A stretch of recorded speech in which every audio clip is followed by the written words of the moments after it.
Braulio, ontem eu assisti a reprise do programa. Fala aí, fiquei com vergonha. Caraiva. Fiquei com vergonha. Porque Por causa do... eu não deixei. Quer dizer, foi uma cumplicidade como as que acontecem aqui. Sei. Eu não sei quem começou, se foi você que falou uma coisa engraçada e eu reforcei, aí a gente entrou num molde que não paramos mais. Tem hora que a gente dá umas pedaladinhas. Aí conclusão, acabou o programa e a minha mulher falou assim, escute, você não respondeu a carta do E rapaz. o rapaz? Vocês riram, mas o rapaz não teve a carta respondida. Você tem como se comunicar com ele? Posso tentar. E dizer que a gente está respondendo a carta dele agora. Agora onlinemente eu não tenho, porque a você... via que ele veio foi outra diferente das que eu consigo falar imediatamente. Mas eu consigo, ao final do programa, entrar em contato com ele e avisar. Por favor, aí peça ele para assistir a resposta de hoje. A resposta de hoje que é a boa. A de ontem foi o preâmbulo. Isso. Agora, leia que eu vou ficar calado até o final. Não interessa que brincadeira você traga. Não, eu vou ler calado. Pela primeira vez eu vou ler calado. Tá bom. Cristão lutador. Cristão lutador. É a pergunta, é o cara de ontem. Certo. A história do Aikido e o mais hilário, eu até contei isso. Do casamento que eu casei e aí fui pro Aikido. Aí começou aí o negócio. Vamos parar com isso. Não, tá repreendido. Vai, Braulio. Mas, Caio, por incrível que pareça, ontem a Adriana também, ela não foi trabalhar porque ontem foi feriado pra ela, né? E ela assistiu esse pedaço, esse trecho. Aí na hora que eu cheguei em casa, ela falou a mesma coisa. Falou, amor, o que é aquilo? Fala pra mim. E o que ela achou mais engraçado foi o Gabriel colocar no caiofab.net no coisa escrito Aikido. Aikido. A busca... Ela falou, até o Gabriel ficou meio perdido. Mas foi meme lá em casa também, mas vamos lá. Vamos lá. Cristão lutador. Tenho 24 anos. Fui criado na Universal. Depois fui para Presbiteriana Renovada aos 12 anos. Fiquei na igreja presbiteriana até os 19. Saí daquele antro de doidos. Aos 20 me casei e meses depois comecei a praticar Aikido. E persisto até hoje.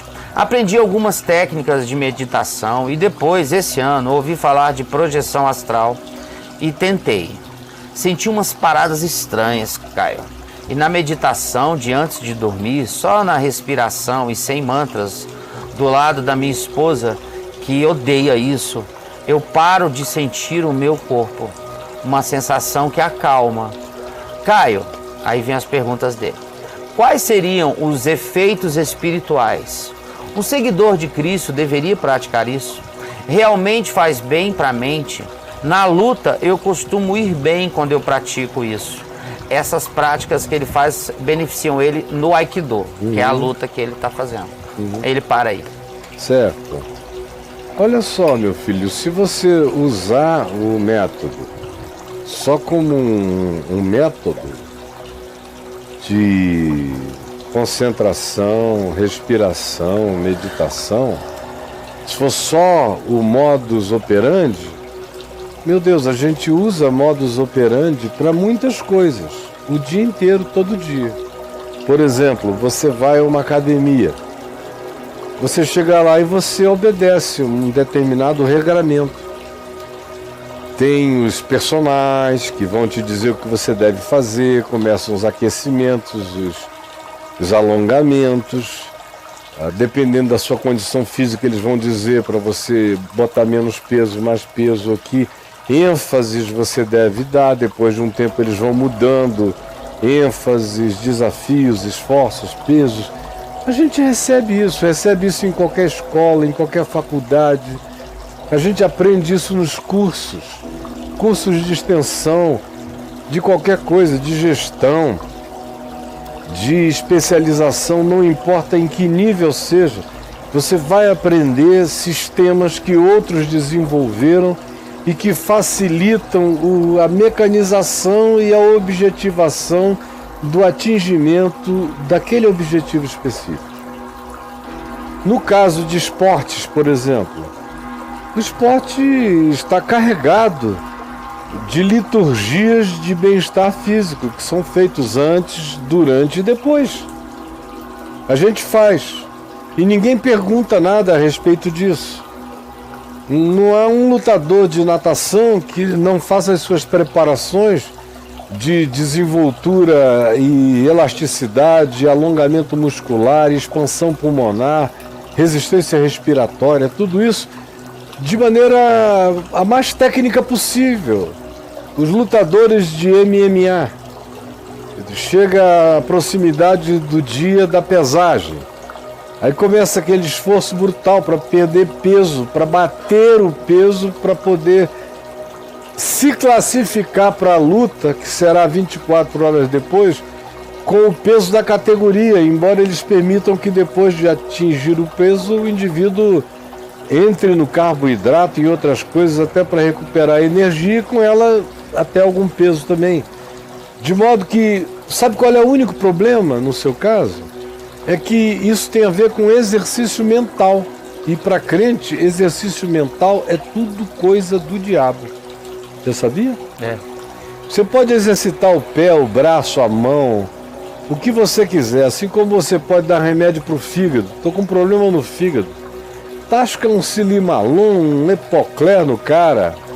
Ah, eu tô com nariz entupido. Ele vai lá e bota um rinossoro, um sorine. Porque rinossoro apodrece a membrana, faz mal ao coração, não sei o que e tal. Mas ninguém tem problema, olha, sorine, dá uma lavada. E faz um esforço, qualquer outra coisa. Eu passei esses dias agora aqui, ainda estou com um desconforto enorme nessa região. Uma espécie de neuropatia nessa região aqui que me incomodou muito. Eu tenho feito esses 2 semanas de programa com essa coisa aqui. Até esse movimento dói para lá e para cá. Bom, meu médico me receitou um remédio, eu comecei a tomar, não perguntei nenhuma vez quais as consequências ou implicações. Por quê? Porque é para essa neuropatia. Mas um crente, se está com algum problema de concentração, ou disso, ou daquilo outro, ou recebe uma informação que uma certa técnica de respiração, de esvaziamento mental, de foco, de silêncio de pensamentos, ajuda você a atingir determinadas situações de relaxamento e conforto pessoal, já começa a se tornar algo perigoso, porque já se suspeita que o diabo esteja ali. Já se começa a tratar isto como uma coisa perigosa para o discípulo do Senhor. Qual foi a expressão? Exatamente, eu vou pegar aqui. Um seguidor de Cristo deveria praticar isso. Um seguidor de Cristo. Agora, um seguidor de Cristo na Índia, ele pratica normalmente meditação ao estilo hindu. O Sadhu Sundar Singh fazia isso ao estilo hindu, tão hindu que até o nome dele era Sadhu, que é o nome do santo indiano. Então, era São Sundar Singh, ele não tinha nenhum problema em ser chamado assim. São Sundar Singh é assim, meu irmão. É tipo São Caio.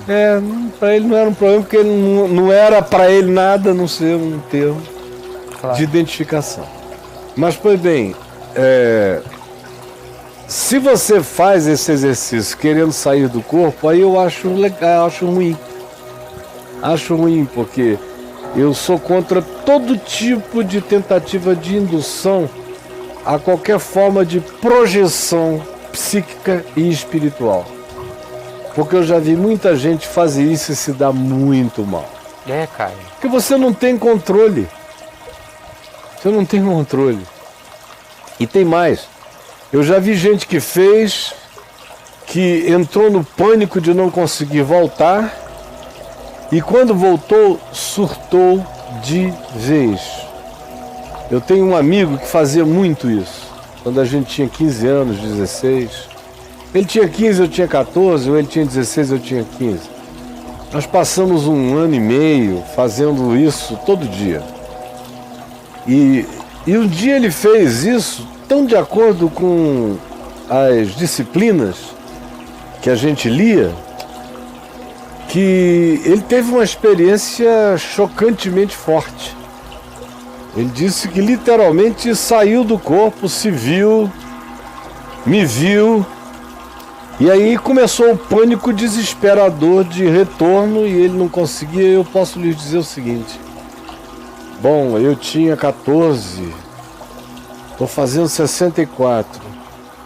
Ele não se assentiu, nunca mais voltou ao normal, nunca mais se tornou uma pessoa como ele era antes.